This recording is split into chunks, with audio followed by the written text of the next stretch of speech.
Ya, ya.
Jebul wis suwet banget.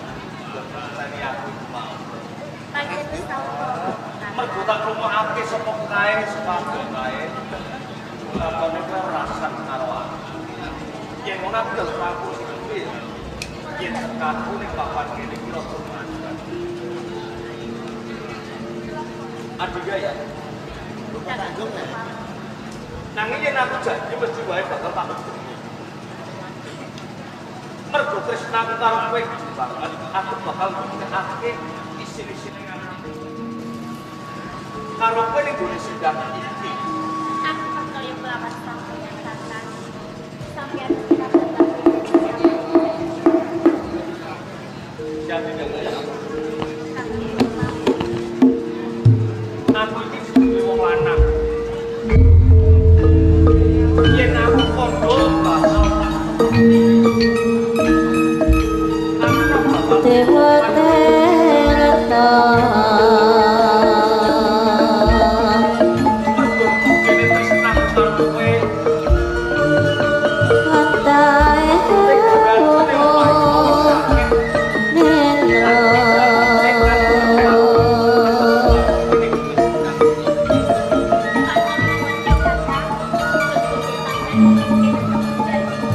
Thank you.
Nalika semonten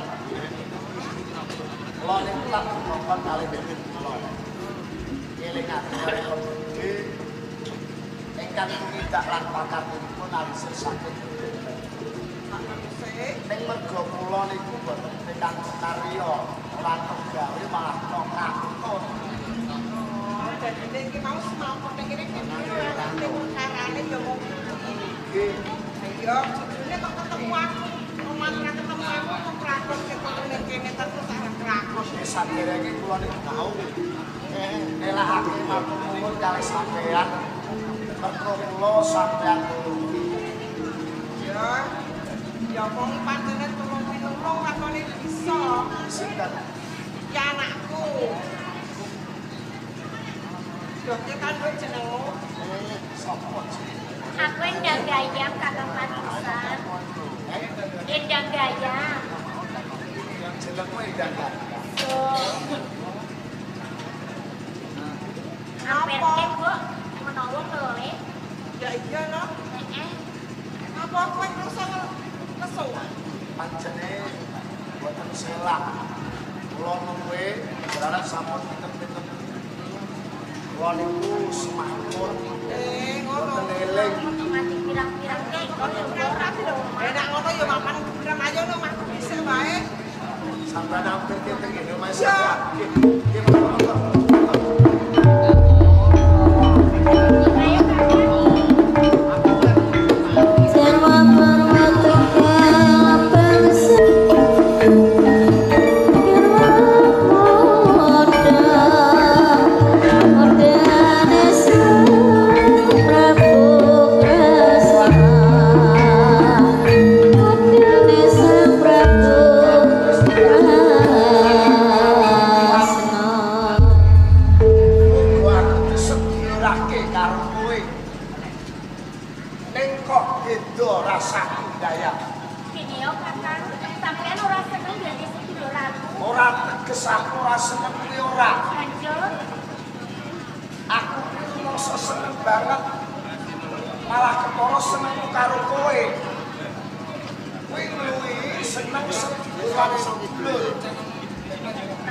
saka kulino. Biyen resto kulinakake ning Sapa manis kaya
karo sapa? Itu karo kakak Joko Pamon. Kowe iki calon bojomu kok oleh karo Joko Pamon. Ngono ya sapa nak? Bener bojomu Joko Pamon. Iya. Tresnane Endang Gayam. Bener. Lah kok penak tembungmu ngajak balik karo Endang Gayam. Mergo ora tak selahi nek aku seneng karo Endang Gayam. Bul kaya ngono to. Kowe ditulungi karo Endang Gayam ora matur nuwun malah kaporo kaya ngono tumindak. Kuwi dudu perkaramu. Heeh. Kuwi perkaraku. Mergo kabeh aku mau duweni tumindak sing kaya ngono. Iki mergo aku seneng lawan Endang Gayam. Nanging kondisi bola bali Endang Gayam wis padha yen Endang Gayam wis katresnan. Apa jagat iki mung sak godhong kelon. Wong ciut jagat iki apa tebane? Upama kowe golek bocah wadon sak liyane Endang Gayam iki sopek. Aku ora bocah wingi sore. Iya. Aku wis ngerti nek jagat iki gelar rombo. Iya. Wong wedok kuwi ora mung siji Endang Gayam dhewe. Nek perkara seneng, perkara ati. Kacek sithik paribasane nek ora Gayam aku ora bisa nampa. Nanging ana unen-unen lan kepentingan. Witing tresna iki aja nganti dipeksa. Mergo tresna iki ati pawitane. Nek pancen Endang Gayam ora tresna kok yo dibayuke. Sumikir, Nek wong aku peksa, sumikir. dadi watusan Iya. apa salah aku. Aku bali wong lanang.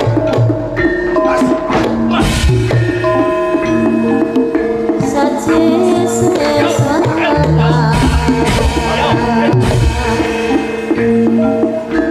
Ya.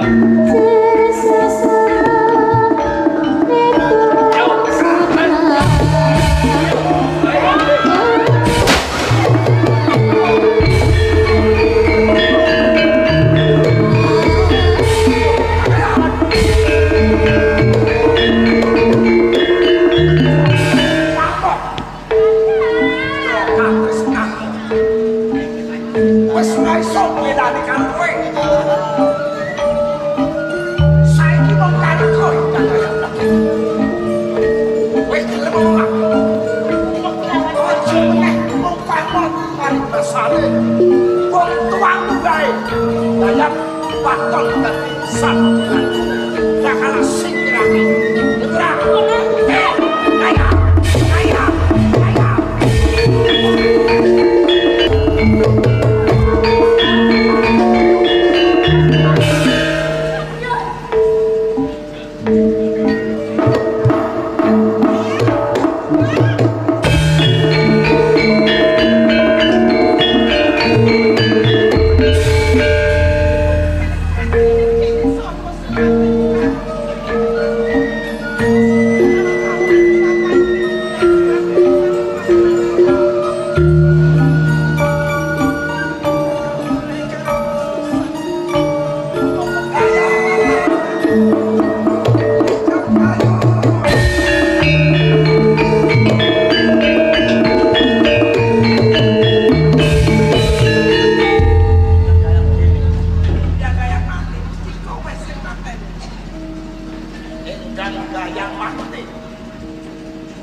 Pancen ora sewa.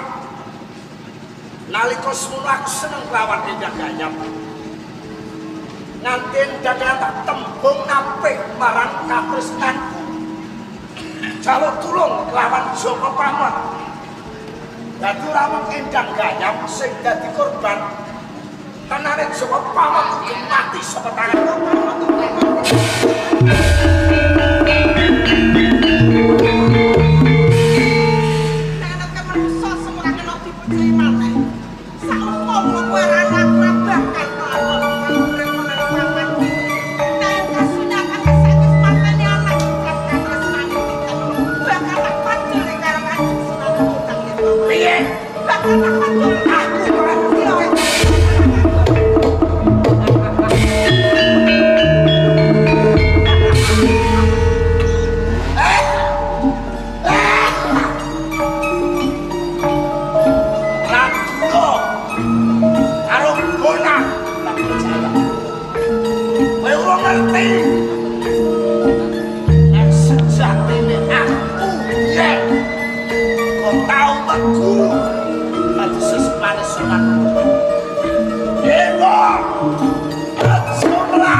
Enggak udah.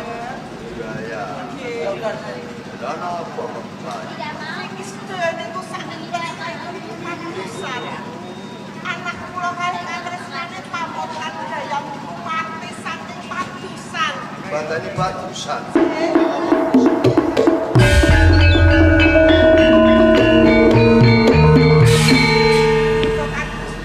Ya, Bang. Sing kanggo mati anak bojoku pamot. Besok nek ana rejane jaman kena darane bisa pamotan.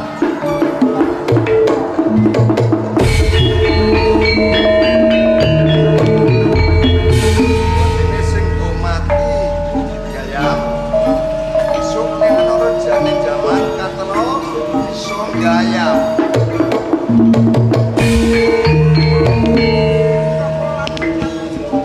Sini wae, nek bali nang gedhok, cukup patusan aku sing ngurus.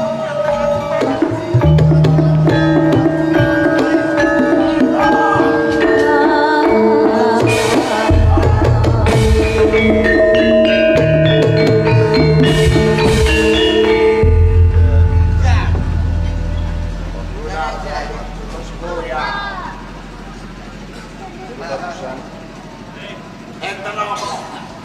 Pemindahan wis kebat kliwat, wis kebacut-bacut. Napa kula kleru? Kleru, Klerune kula mapan wonten kuwi. kowe kok mateni wong, apa kowe bisa gawe urip? Kula mateni wong niku mboten karep kula dhewe. Karepe sapa? Ya karepe sing gawe urip. Ojo dipateni sing gawe urip. Apa kowe sing diperintah? Mboten. Lah iya kowe kok padha kaya ngono. Iki jenenge gelak laku iki mangsa. Patusan Enten apa? saiki kare kowe. Kowe tobat apa sing bacut? Nek kula tobat sampeyan ajinaka, nek kula bacut nggih sampeyan ajinaka. Nek kowe tumindak mbacuk ora kena tak elingake. Kowe ninggalke saka ing alam dunya. Wondene yen kowe kena tak dandani akhlakmu. Akhlakmu semone harimah. Saiki rusak. Kula niku pun iso mbedakake. Sawise kula niku dadi murid sampeyan, ngantos kula murtad dadi murid sampeyan. Mergo sing kula rasake niku enak nek ora dadi murid sampeyan. Dasare siji bolone kula niku kakek. Sing ping pindho kula iso mujo kesenengane ati kula. Ning nek kula dadi murid sampeyan, isine aku mau weden-wedeni karo neraka lan swarga. Mongkon sembayang nganti bathukku ngapal, aku ora dipenuhi Gusti Allah. Patusan yen ngono wis klantur mindah. Dadi ora ana tak dandani. Apa mesti yen kowe puja karepmu? Kowe senenge donya, kancamu akeh. Besok yen mati apa mapan swarga? Sampeyan lara. Aku ki takon kowe kok, Ro. Sampeyan iku ora swarga. Sampeyan pun lara teng kene swarga napa neraka pun ngertos apa. Mung kari percaya karo ora. Nek kowe percaya iki ana. Nek ora percaya iso ora ana. Endi iso? Ana mergo kowe ora percaya. Nek kowe percaya yakin insyaallah swarga ana, neraka ya ana. Kari kowe Mboten percaya. nggih, Mboten percaya. rasakno.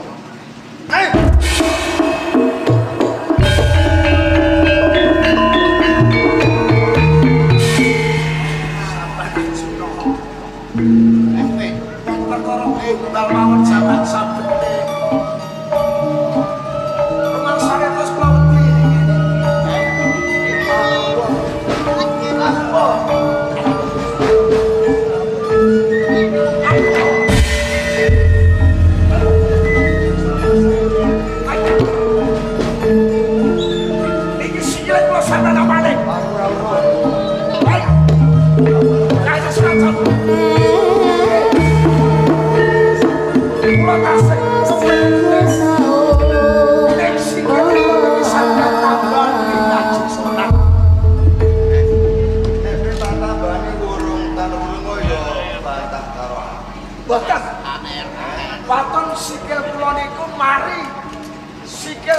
waras.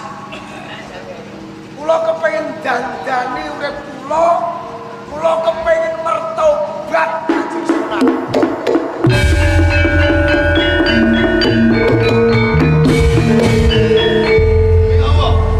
Nggih, tenang. Nggih. Kula janji Kanjeng Sunan. Ning taat sik. Berkuis usaha. Niku boten dinten. Monggo Nggih. syahadat. Nggih, Kanjeng Sunan. Bismillahirrahmanirrahim. Bismillahirrahmanirrahim. Asyhadu an la ilaha Asyhadu an la ilaha illallah illallah wa asyhadu anna wa asyhadu anna Muhammadar Muhammadar Rasulullah. Rasulullah. Amin amin. Wis dadi wong Islam. Nek tak tambani.